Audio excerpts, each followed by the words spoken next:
Welcome to today's webinar on the 2020 Land Use Map Update, hosted by the Maryland Department of Planning's Geospatial Data and Analysis Unit. My name is Michael Bayer. I'm the Manager of Infrastructure and Development at the Maryland Department of Planning, and I will be moderating today's webinar. During today's program, Deborah Sward, Project Manager, and Ken Choi, Manager of the Geospatial and Analysis Unit, will present an update on the Maryland Department of Planning's 2020 statewide GIS land use product. We are recording this webinar and will be posting it on the MDP website. Participants of today's webinar will receive an email with a link to the recording, as well as to the materials presented today, and a follow-up survey that will help us understand how you are using the land use map. You can also use the survey to give us feedback on the map update process, as well as any other thoughts or suggestions you have about the project. Following today's presentation, we will take questions and comments. To ask a question, please use the raise hand tool in the control panel, and when it is your turn, we will unmute you. Participants cannot unmute themselves. Prior to speaking, please mute your computer speakers and turn off the speakerphone function on your phone, as this will help to reduce feedback on the line. If you have headphones or earbuds, we ask that you use them to avoid adding background noise to the call.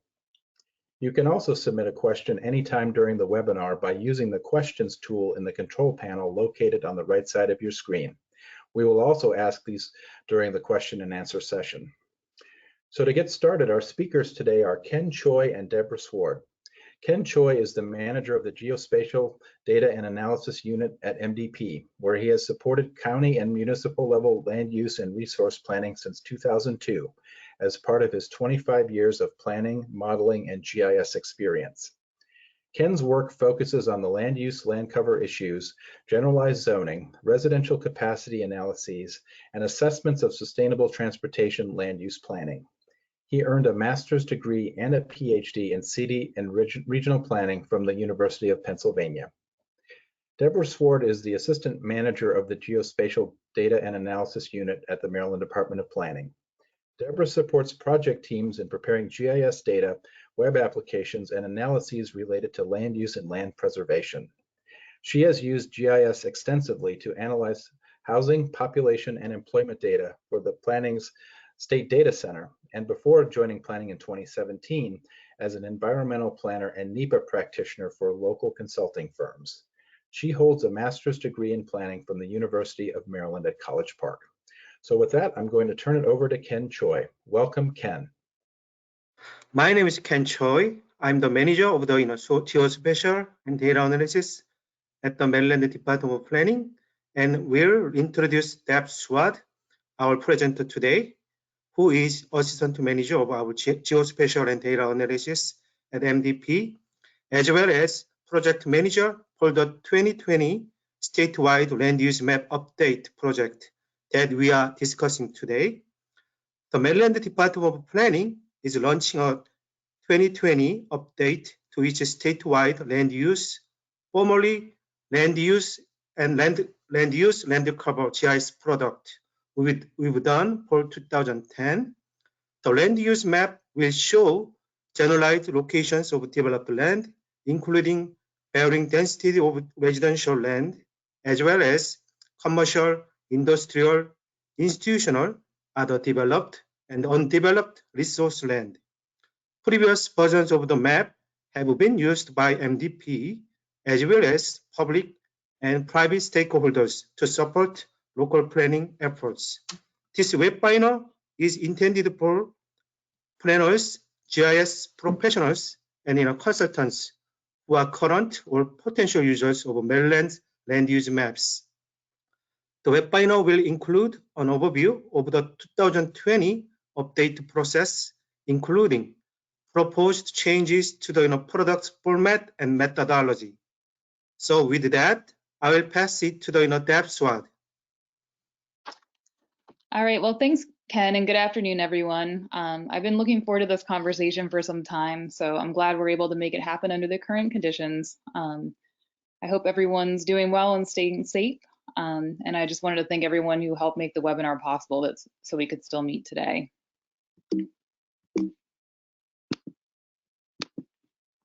All right, so the purpose of today's meeting is to give you an overview of the land use product in general, and then some changes that we'll be making during the 2020 update process. We're going to be making some potential methodology and classification revisions based on new data and tools that are available to us this time around. And then we also want to have some good discussion to get more information about how you use the land use map and any other ideas and feedback that you have on the process. Also, we'll be following up with a post-webinar questionnaire, as Michael mentioned, so that we can gather any other ideas or anything you may think of after the webinar or that you want to detail a bit more. So before I get started, I just wanted to give everyone a sense of who's all on the call today. So I'll have Michael bring up the first polling question. Great. So our first poll question here is, what type of organization do you represent? And there's 5 options: federal government or regional planning organization, state government, county government, municipal government, or consulting firm or other organization. So once we get enough responses, we'll show the results and share that with everybody.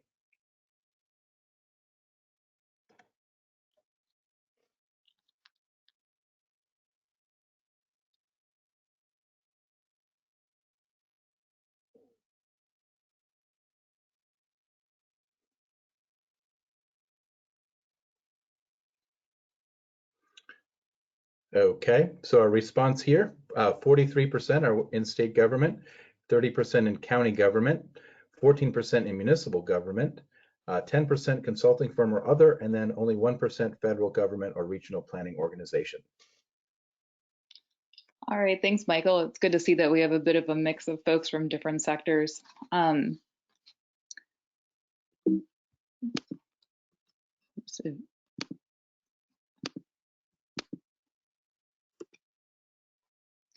All right, so I just wanted to give folks a quick overview of the land use land cover product that has been delivered in the past. So the Maryland Department of Planning has produced a land use land cover product in 1973, 2002, and 2010. And as you can see, this is a generalized land use map showing the general location of different types of development on the landscape. We think of it kind of as a counterpart to the zoning map, where the zoning map shows what could be on the landscape in the future, and then the land use map shows what's existing on the ground. And it's made available as a GIS data download and then also as an interactive map at the links shown here. Just to dig a little bit deeper into that, in 2010, the land use map divided land into both developed land and then the remaining undeveloped kind of resource land or water. Within those developed classifications, it provided different densities of residential development. So starting with the very large lot residential from 5 to 20 acre lots, all the way up to that high density residential at 8 or more dwellings per acre. It also included commercial, industrial, and major institutional facilities, as well as other developed lands like major transportation facilities, including primary highways and controlled access highways, as well as large park and ride lots, extractive land uses like mining, and then open urban land like parkland. And then the remaining undeveloped resource land was divided into various classifications of agriculture, forest, water, wetland, and barren land. This may be a little bit small to see, but this is just a profile of the 2010 from our website that shows Allegheny County and the breakdown of different land uses shown in the black box there. So in addition to visualizing the data on a map, it's also possible to calculate statistics about land use. So in black there, the acreage by the different land use types. And then also in the past, planning has provided estimates of land use change between 1973 and 2010. I'm going to talk a little bit more about land use change in the coming slides. This is one that gets a little bit tricky just because, as folks in our GIS field know, the underlying data that goes into these land use maps tends to kind of be fine-tuned and improved over time. So that means that when we calculate change, we have to sometimes go back and refine our earlier estimates of land use in the earlier years just to account for changes that are potentially based on changes in the underlying data set and not necessarily real land use change. So we'll be incorporating some of that type of analysis as maybe a phase 2 of this project. So just to give folks a couple example uses of the land use map that we've seen in the past, there's probably more out there, but we've seen it used for comprehensive plan development. So many folks use the land use maps to calculate the existing land use distribution in their jurisdiction for a comprehensive plan. We've also seen it support pollutant loading analyses, so calculating different pollutant loading rates based on assumptions about those rates by land use type. And then it's also been used in conjunction with development capacity or land preservation analyses and land stability analyses. So an example of that is if the land use map can tell you where the undeveloped resource land exists, then you can overlay that with the results of these development capacity analysis and kind of see where development capacity or pressure exists in those undeveloped areas, and then maybe potentially target some of those areas for preservation efforts.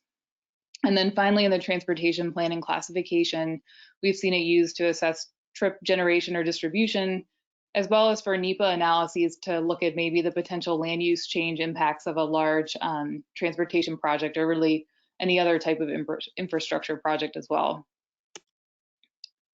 So now we want to learn a little bit more about how you use the land use map. So Michael will bring up the second poll. Okay, so you can see on the screen the options. The question, what is the primary activity for which you use land use maps or GIS data?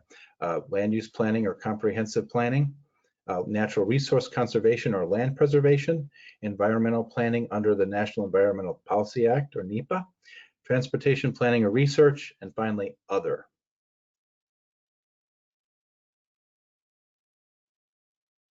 We'll keep this open for a few more seconds as folks are responding to it.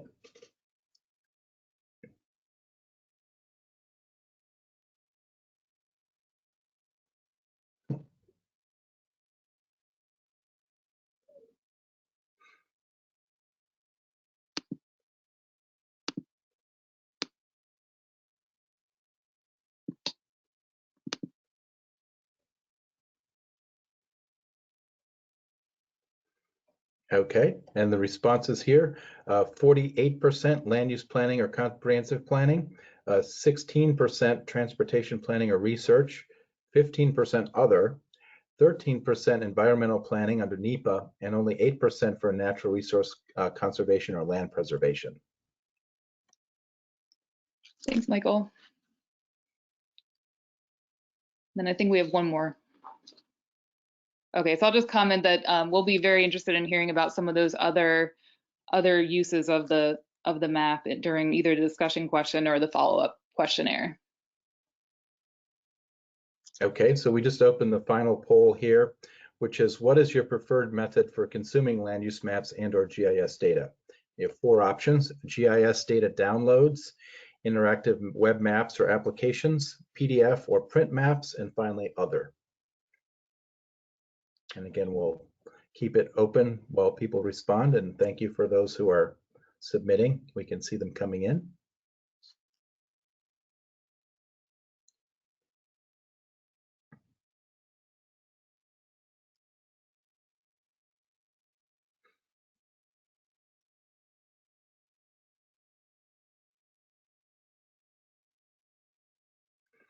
Okay, in this case, 2/3, 66% GIS data downloads, 29% interactive web maps and applications, 4% PDF or print maps, and 0 for other.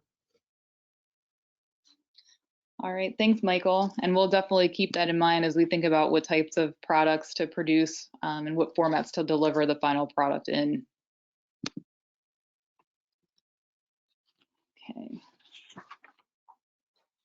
All right, so I just wanted to take a moment to note that there are various types of land use and land cover data sets out there that differ from each other. And I know some of you all produce land use data sets for your jurisdictions as well. So on the left is the 2010 land use map that we've been discussing. And on the right is a snapshot of the land cover map in the same area that's produced by the Chesapeake Conservancy to support TMDL planning. And we know that there are potentially many others out there as well, including some from the federal government and local jurisdictions that I mentioned. So the map on the left looks a bit more like a traditional land use map where parcels are classified as having certain land uses, whereas on the right-hand side, the land cover map shows what's physically located there on the ground. So whether there's impervious surface, tree canopy, low vegetation, structures, etc. So the map on the left can kind of tell us whether those structures and impervious, et cetera, are serving a residential use or some other type of use. But on the other hand, you'll see that the map on the right really shows the full extent of that tree canopy in the state, including trees that are within residential areas. So this land cover map may be a better choice for identifying tree canopy. In 2010, I know that the hybrid land use land cover map showed some land cover information as well, like the dark green forested areas, but you can see that it's much more generalized and not capturing every single patch of trees in a residential area. So, which those can add up across the state. So just to consider that the land cover information is a bit more detailed at that 1 meter resolution. So bottom line is planning's map will help identify areas of the state that have been converted from resource land to some urban use. So it's just important to consider the different varieties of land use and land cover maps out there and the resolution at which they're produced. Some data sets will work better for certain projects than others, and sometimes the maps can even be used together to support each other. All right, so now I wanted to launch into some discussion about the 2020 methodology update and the changes that I mentioned earlier at the beginning. So we have some new tools and data available to us now in 2020 that we'd like to incorporate into the update. So primarily we have a statewide set of vectorized parcel polygons that we can attribute with tax parcel assessment data. And this is really key for us because it kind of virtually eliminates or greatly reduces the need to manually digitize a lot of the land uses. We also plan to incorporate some of that high resolution land cover data that the Chesapeake Conservancy produces that we showed in the previous slide.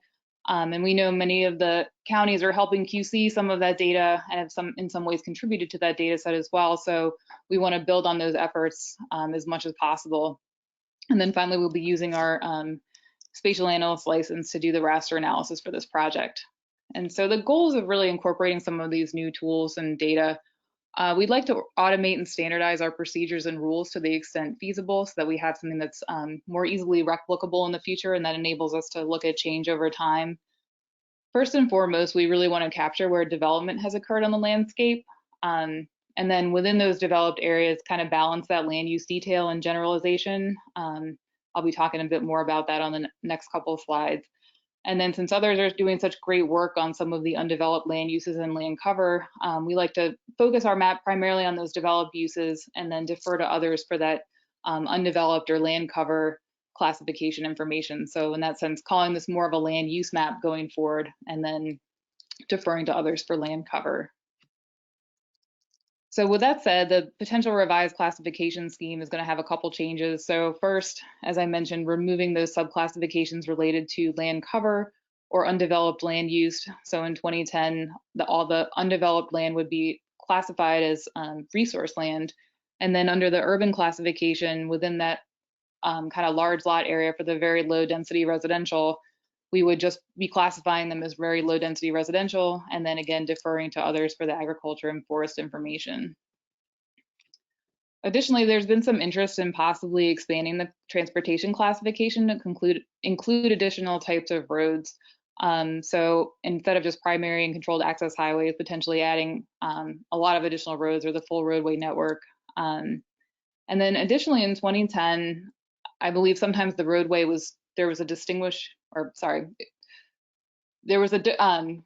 urban areas such as pervious grass were distinguished as open urban land, like grassy medians and things like that. And then the actual pavement itself was classified as transportation. So we want to consider classing that entire right of way as transportation and then possibly deferring to the land cover information. Folks could overlay that with this map and then see which portions of the right of way are grassy versus impervious.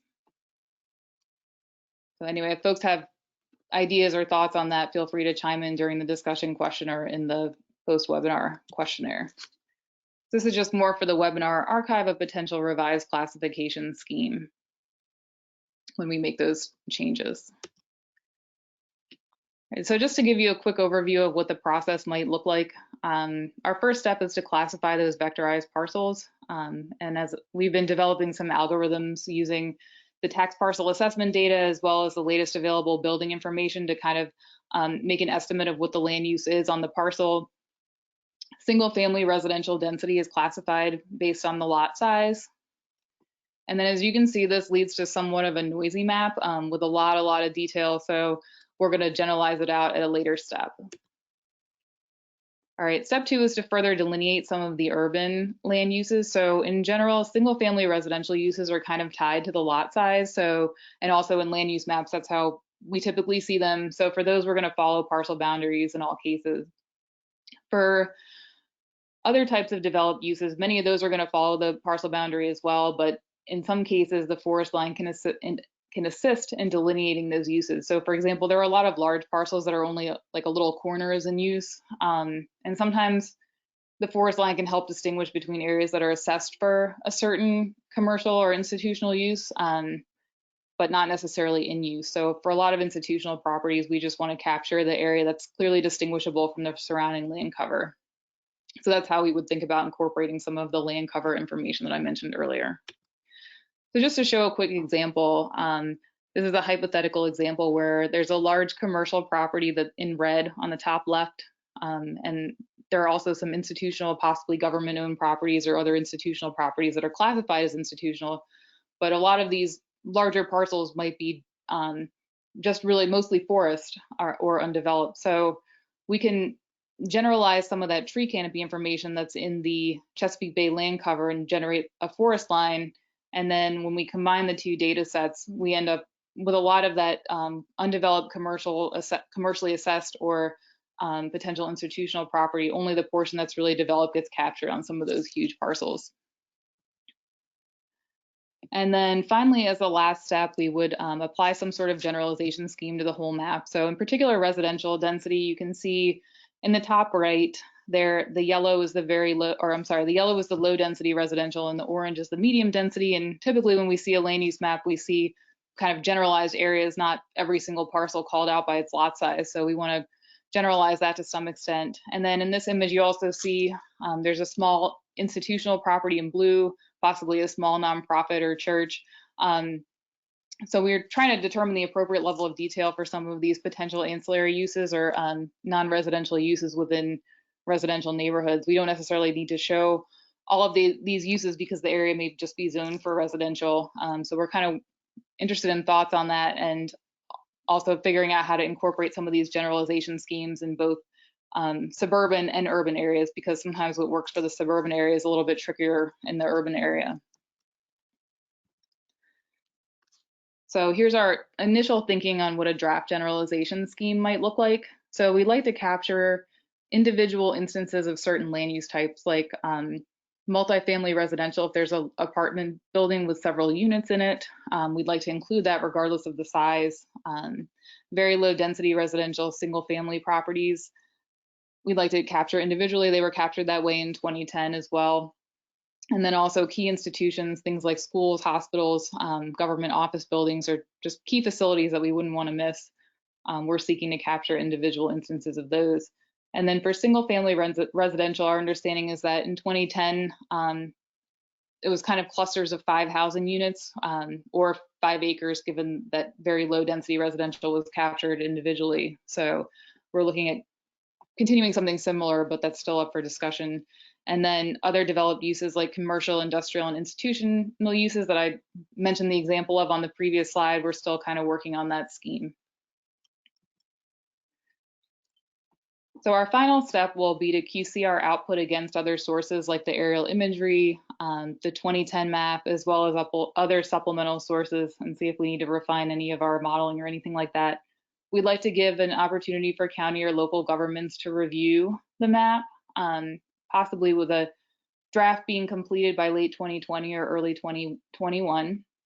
That schedule is subject to adjustment based on various factors, but also considering the stakeholder feedback we receive now or as part of the post-webinar questionnaire. And then finally, our product will be in vector format and will be referred to as a land use map going forward, since we're going to be focusing primarily on those developed uses. Just a couple final considerations. As noted before, the map's not going to immediately be comparable to the 2010 map because we really do want to incorporate the new technologies. And then we'll be looking at some estimates for land use change as part of the second phase after we finish the map. And then the generalized map is, because it's generalized, it's not necessarily for a parcel by parcel analysis. So you may want to consider using the product in conjunction with other data sets. So if you're looking for infill and redevelopment opportunities, you may want to consider combining the land cover data set with the map. Or just, running a query on the parcel data itself and then looking at where those parcels fall within the land use map. And And then finally, we're open to ideas on data sharing partnerships. So there are a couple of things that are particularly tricky to query out just using the tax parcel assessment data alone. So in particular, it's a little hard to find truly physically and functionally integrated mixed use areas. The number of housing units per parcel is also a little tricky. Sometimes we find that there's an apartment there, but we're not exactly sure if it's 3 units or 10 units or 50. And then also if folks have data on some of those key institutions that we're trying to capture individual instances of, that those might be helpful. So we could definitely talk about that. And with that, I want to turn it back to Michael shortly for our discussion section. But if you have any other questions, feel free to contact me or Ken at the information here or visit our website. And then those who register for the webinar will receive a questionnaire by email, as I mentioned earlier, so that you can provide additional feedback on the map or more detail about how you use the map and what your needs are. And then for anyone who's sitting in and didn't register for the webinar, feel free to email me so that I can make sure you get a questionnaire as well, or just get added to our list to be signed up for future updates on the product. So thanks so much for participating, and thanks to all the folks in the webinar team who helped out with this and on the project team as well. And I will turn it back over to Michael. Great, thank you, Deborah.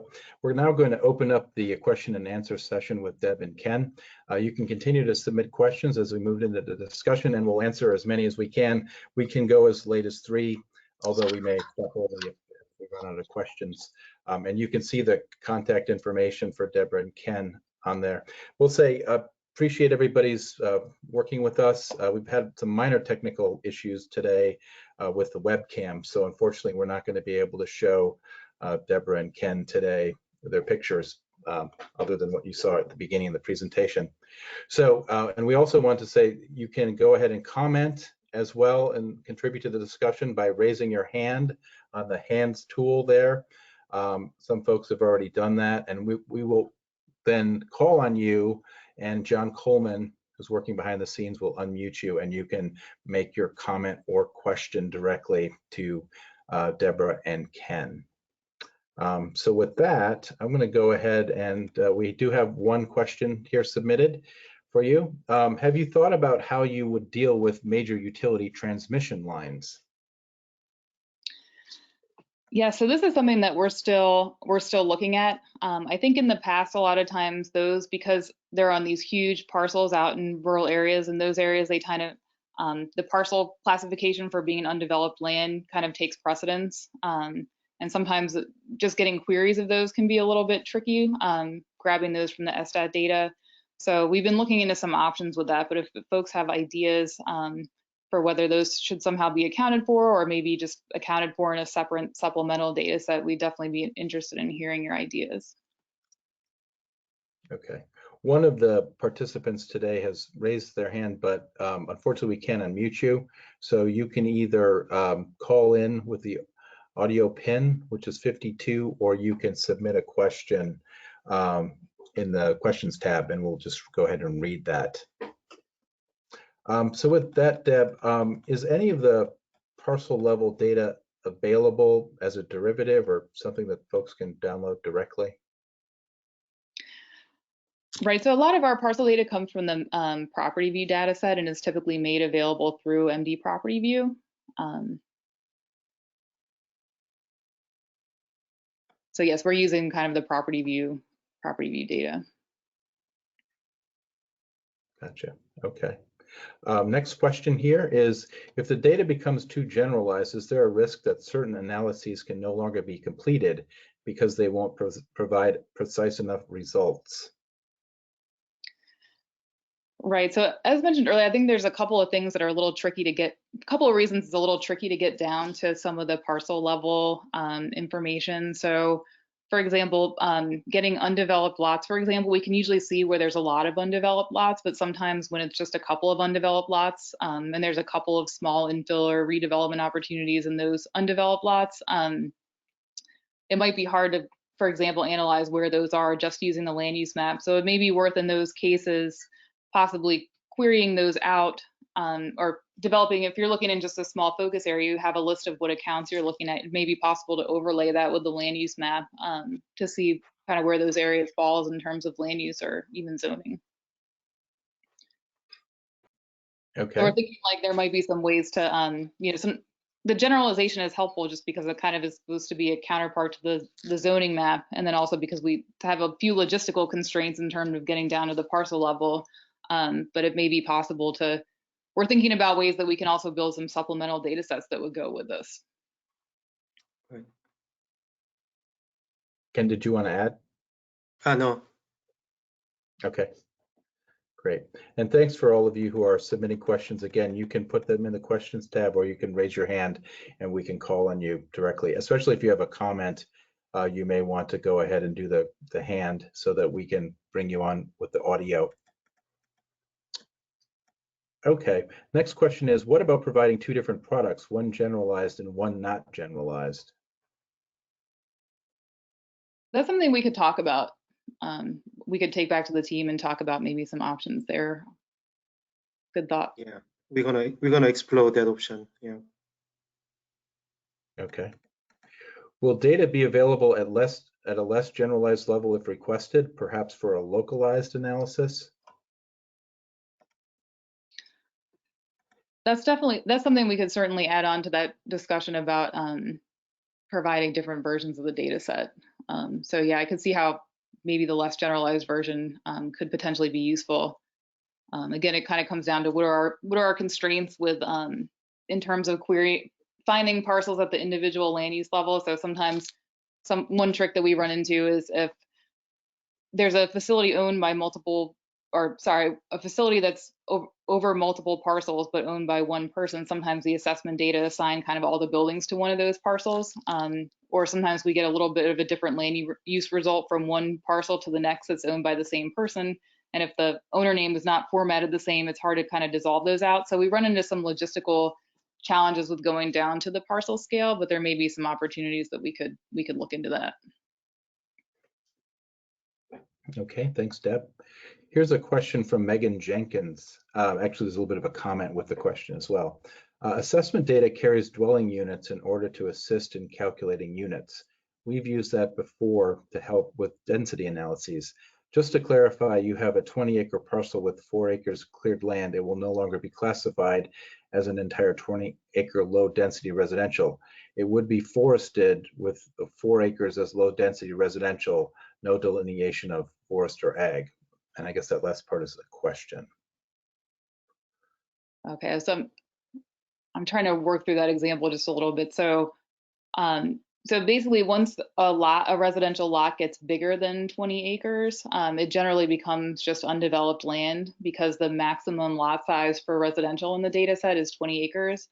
And then what it ends up getting classified kind of depends on what's there. So if it's, let's say, it's assessed for commercial use and there's just a little corner of a parking lot or something that's on that huge 20-acre parcel, it may be that just that corner gets assigned a commercial use based on that generalization concept that we talked about before. I'm sorry, where we combined everything with the land cover.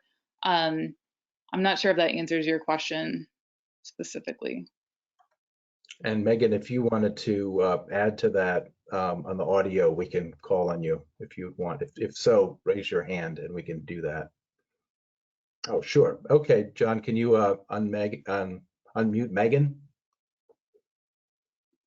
So I work in Washington County, Maryland. So we have a good mix of some urban areas and then some low density residential and really rural areas. And in the 2010, we had several large parcels that would be categorized as low density residential, forest, or ag. And they would be really large parcels with only a small portion of them actually having a house on it. People just clearing like an acre or two where the house would go. So we didn't really care for that. We actually went through and did our own breakdown of that area so that we had a more accurate picture. So from what you're saying, it sounds like that's going to be what you do this time, which is to just break it at a tree line or where they've cleared instead of having such a large swath of acreage categorized as residential. So for commercial and industrial and institutional uses, and then like non-single family residential uses, we would be following the land cover a little bit more as you had suggested. For single family uses, our scheme is still kind of in draft format, but we haven't proposed any changes to the residential scheme. And I know what you're talking about, because those large lot areas, the 5 to 20 acre lots, can sometimes have more than one land use on them. So it gets into a question of which land use should be categorized. So we'd definitely be interested in having that conversation. I guess in 2010, like, some of those classifications go along with like larger rural large lot zoning. So we can continue that conversation, or if you have specific thoughts about it that you want to add to the serve or the post webinar questionnaire as well, we can take all that into consideration, because maybe it's a matter of, you know, what we call them or how we label them in the final product too. Yes, that would be great. And when we did our land use, someone had mentioned generalization. For ours, what we decided to do was follow that level 1, level 2, level 3 land use idea, where level 1 was a very generalized category, and then as you go down to the next column of data, we got a little bit finer and a little bit finer for level 3. So each breakdown had its own row with 3 different classifications for that parcel, the third column being the most detailed. And that worked well to help us generalize stuff if we needed to just have a quick forest number and didn't really need to know whether it was a different kind of tree, that kind of thing. So that worked well for us. I don't know if that's something you'd want to consider to help generalize or not. Sure, that would be great. And if there's anything that you wanted to share in terms of the scheme or anything like that, we could certainly take a look. Great, thanks, Megan. Thank you. Jason Dubow from our staff kind of follows up on that, I think, by suggesting maybe distinguishing undeveloped resource land versus undeveloped residential land.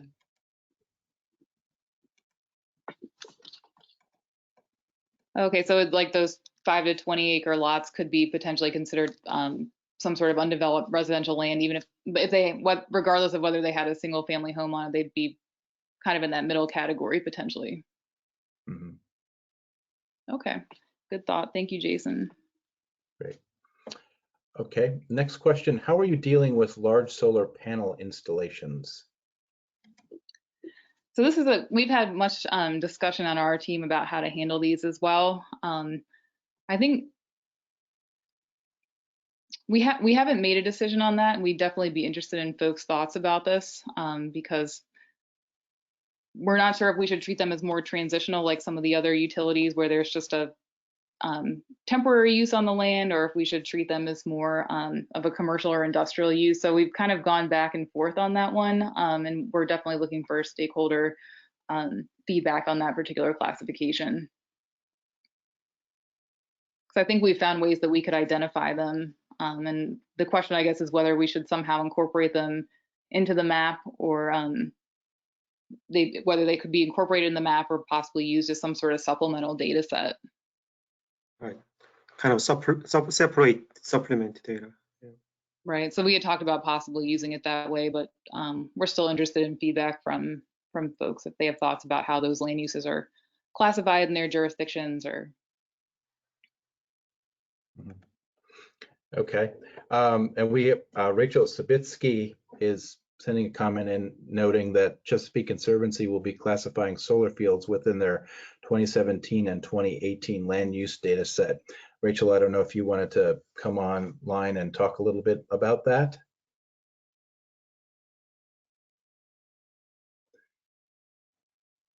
We can unmute you. Okay, go ahead, Rachel. Hi, everybody. Yeah, I just wanted to mention there, we have the land cover data set that Deb showed earlier, and that we're redoing that for 2017-18 and working with Maryland Department of Planning on just how to incorporate that with their 2020 data set and kind of vice versa.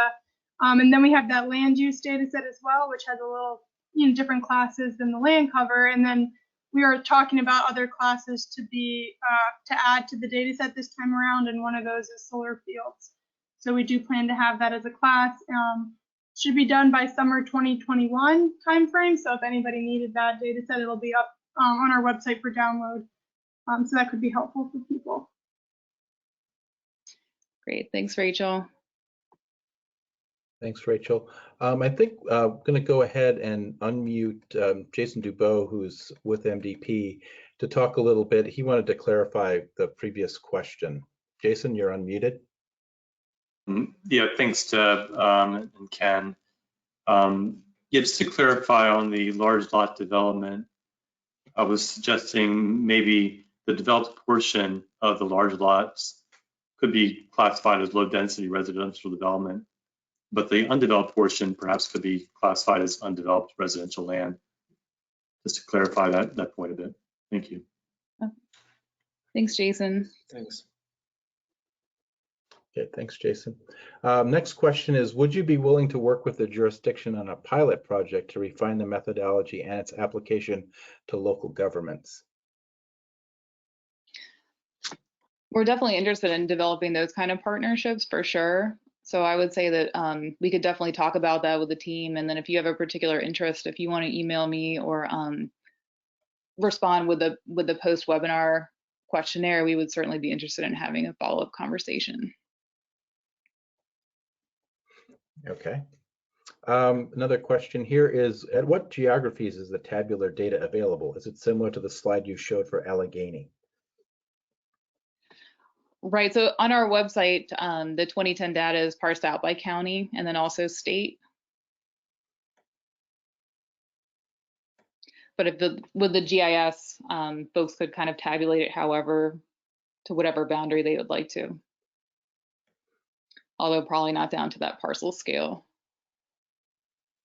Okay, great. Here's another question. This is from Paul Patnode of MNC PPC. Have you considered using a standardized hierarchical land use classification system such as APA's LBCS or land-based classification standard? At this time, we kind of stuck with the classification scheme that was used in 2010, but if there are some advantages to adopting that, we'd definitely be interested in learning more about it. So if you want to add it to the post-webinar questionnaire or talk more about it here, that would be great. Excellent. Okay, next question is, are you able to classify mixed-use development? And if so, how can you discuss your methodology? So mixed use is one of the ones I mentioned was a little bit tricky. So if jurisdictions or other folks have crowdsourced data about true mixed uses within jurisdictions, that might be really helpful if we could flag parcel account numbers by mixed use. Sometimes we can tell when there's potentially multiple uses on a parcel, but it's not always possible to tell using the square footage information whether it's a real physically functionally integrated mixed use property. So that's something we'd definitely be interested in possibly crowdsourcing or even maybe developing some sort of overlay, mixed use overlay for the map in the future. Okay, thanks. Okay, so folks can continue to raise their hands and ask questions here. I think we've kind of hit the end of the list for now. Curious, kind of in a general sense, Deborah and Ken, what are some of the challenges that you're encountering to kind of do this project and how can we all kind of help in supporting this effort? Sure. So in that phase one, so I guess the big trick is to make sure that we have a classification scheme that kind of works statewide and that we have some standard rules and that we can repeat in the future where we can run queries and kind of automate and standardize things to the extent possible and generalize things kind of in the same way across the state. Like we have the same definition for different densities of residential development where it makes sense, or kind of the same that we follow parcels versus land cover similarly across the state so that we can fairly put those statistics up. But I think given some of the challenges that we have, there's, like I mentioned, there are some things we can't always get at just using the assessment data, maybe at that parcel classification stage, when there are land uses that are flagged by like parcel account number, if we can fit them into some sort of central scheme that works statewide, if jurisdictions have land uses like that, or their own land use maps, it could be at least used to help QC or possibly be incorporated at that parcel classification stage. So I would say that a lot of the work is about developing some sort of way to standardize and automate, but like working within the constraints of some of the underlying data that was made for tax assessment purposes, and then which is a bit of a different administrative purpose than what we're doing. So. Okay. Did you want to add anything to that, Ken? Yeah, Deborah covers, most of our challenges kind of and things. And the, one thing, for the mixed use kind of data, yeah, we are exploring, a bunch of, kind of methodology to come up with, but, always there's some data limitation and then, different purpose data. So, we are really, if there's any, opportunity with the local government, to cooperate together, it'll be, it'll be very nice. Okay, thanks, Ken. Actually, there's a question kind of related to that. Will there be an opportunity for each county and its municipalities to participate in a QA or QC process for the product? And if so, do you have a time frame for that local participation? Yeah, so we definitely like to give the jurisdictions an opportunity to participate in the process. For those that reached out about possibly developing some sort of data sharing partnership or wanting some sort of conversation early on, we could certainly do that. And then for others that want to QC the final product, we're kind of deciding if we want to roll this out on a county by county basis or kind of prepare the generalized map for the end of 2020. And it may depend to some extent on when we get the updated Chesapeake Bay, the Chesapeake Conservancy land cover data to feed into the process. But right now we're open to ideas on some of that scheduling, whether folks have ideas and want to share ideas earlier on the process or kind of QC at the end. But we are hoping to have some sort of draft map for review by the end of 2020 or early 2021. Okay, I guess there's a follow-up to that, which is I think you were starting to respond to, is will there be a phased release of the information and would it be by region? We hadn't necessarily discussed a phased approach to releasing the product, but if there's an advantage to doing something like that, we could definitely talk about it. Okay. What other source of housing units do you use in the absence of good SDAT data?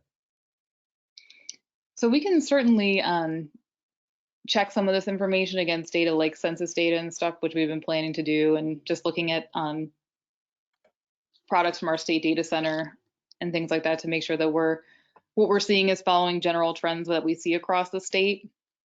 But it would definitely be helpful if folks have housing unit counts per parcel and things like that. Okay.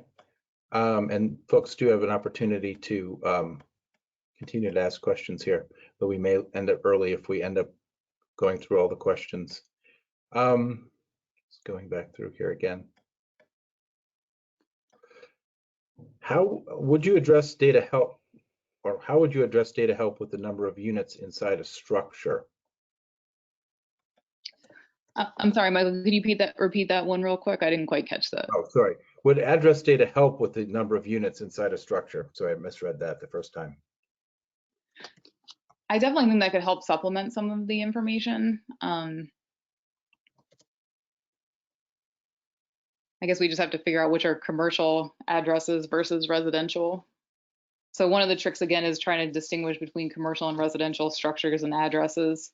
And it's not necessarily that there's something inherently wrong with the SDAT data, it's just that it's made for assessment purposes and not necessarily for these specific queries. So sometimes we are hoping to look to additional data sets to help supplement the information that they have. Gotcha. Okay. Thanks for everybody who's been submitting questions here today. Are you able to classify mixed use development and how? So this has been one of our tricky points, the mixed use development, just because it's hard to tell sometimes when there's some sort of just ancillary commercial use on a residential property, for example, or if there's some sort of physically and functionally integrated mixed use. Sometimes if we see large amounts of square footage of residential and commercial uses, it can help identify mixed use. But sometimes I mentioned before, there's a little bit of ambiguity between what's residential and commercial when it comes to more urbanized areas. So we don't always know kind of how to assign that square footage. but we kind of look at certain codes that are available in the tax parcel assessment data that indicate that there might be mixed use, or possibly when there's two land uses or two buildings with different land use types on a parcel. Sometimes it's just a little tricky when we run those queries to figure out, you know, is it a big mall with just a little bank inside or something, or is it, you know, a true, or an apartment building with a small store or something like that, or is it really like a big mixed use development? Okay. Another question here. Even if a perfect comparison won't be possible, will a comparison of the land uses, or at least some of the land use types, between the 2020 and 2010 data sets be possible? I think it maybe, usually the single family residential uses tend to be pretty consistent, just because usually when people get their tax bill and they're a single family homeowner, usually the land use is assigned to the correct parcel, and there's not multiple parcels owned by the same person quite as much. So possibly the residential uses, not necessarily by the generalization scheme for very low, medium, and high density may be a little different. So those may be a little bit hard to compare, but it's possible that residential versus residential may be a little bit more comparable, but we'd probably have to drill down a little bit more through the QC to be able to respond to that one, just because we need to do some of that work to really assess the differences. Okay, thanks, Deb. And thanks for everybody who's adding questions here. Appreciate that. We do have a question here from Sean Kimberly. Have you considered using point level QCEW data to cross-check the SStat data for non-residential uses? That's a good thought, and kind of falls in line with the idea of using some of the data from our state data center about population, housing, and employment trends for possibly another supplemental data set to look as part of our QC process for sure. Thank you for that idea. Okay, thanks, Deb. Are you familiar with similar land use maps completed by other states? If so, how have they influenced your methodology? So we've looked and we've seen that some other states have land use maps that are similarly based on this Anderson classification scheme. We kind of stuck with our 2010 structure because we knew back then it was somewhat vetted, and we didn't change anything unless we saw a strong reason, or unless we have feedback from stakeholders saying that. It's kind of part of the reason for this meeting today, is to see what other options might be out there and make sure that our approach kind of makes sense given the latest schemes that others are using and stuff. So we're definitely interested in hearing feedback on that. Okay. Here's a question, comment. How will lawns be classified? It seems like lawns should be considered as a land use type, i.e. developed. Right. So within single family residential parcels, they'll just be part of the single family residential parcel. We did talk about the issue with some of the larger lot single family homes that we'll have to work through. But in general, anything that's a kind of an ancillary use to the primary use will kind of fall in line with that primary use. So if it's a lawn, if it's a field that goes with a commercial property, similarly it would be classified as commercial to the best of our ability. Okay, thanks for that. Next question is, have you considered using local comp plans existing land use maps to help you develop mixed use land? Yeah, so that's definitely an interesting thought, to look at maybe local comprehensive planning maps or zoning maps to look at mixed use and potentially generate some sort of mixed use overlay. So it's something we can definitely discuss. And then I guess the trick would be figuring out, we have a question in our follow-up questionnaire about local land use maps, and kind of they're updated on a rolling basis, that might be useful for capturing a snapshot in time for mixed uses and other types of uses that may be a little bit trickier for us to get at, that we had talked about during the webinar. Gotcha, okay. And thanks for everybody submitting. Remember, you continue to submit questions using the questions tab, or you can raise your hand and we can call on you, especially if you have a comment. Next question is, have you considered how Maryland's land use data would fit into a larger interstate effort? Have you looked at how Maryland's land use information compares or relates to similar data in Virginia, Pennsylvania, and Delaware?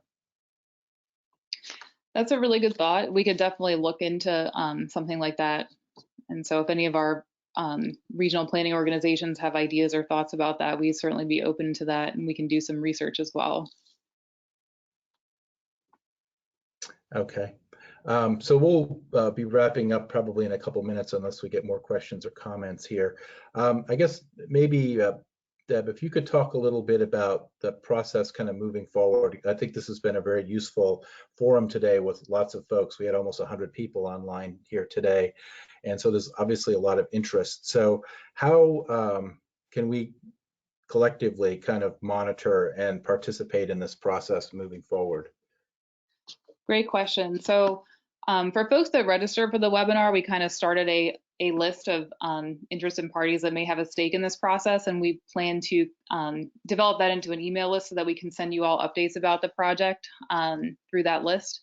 So again, if there's anyone who's kind of sitting in and has interest, or you know of someone else who has interest, please have them email me so that they can be added to our list for updates. We're really encouraging folks to fill out that post-webinar questionnaire as well, because that can tell us you know, even more about any ideas or uses of the map that you have that can really help shape our timeline, as well as our process going forward and how we'll continue to involve the group.